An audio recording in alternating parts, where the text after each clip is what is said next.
মানে পৃথিবীর সকল মানুষকে হত্যা করা।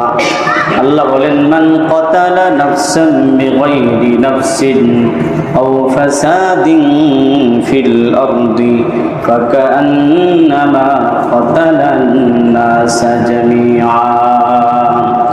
ওয়া মান আহইয়াহা ফাকান্নামা আহইয়ান নাসা জামিআ। কোন ব্যক্তি যদি কাউকে অন্যায়ভাবে হত্যা করে, শরীয়ত সম্মত যে কারণে হত্যা করা জায়েজ আছে, ছাড়া অন্যায়ভাবে হত্যা করে, সে যেন ফিল আরফাকান্নামা কাতালান নাস জামিআ, একজনকে হত্যা করলো মানে পৃথিবীর সকল মানুষকে হত্যা করলো।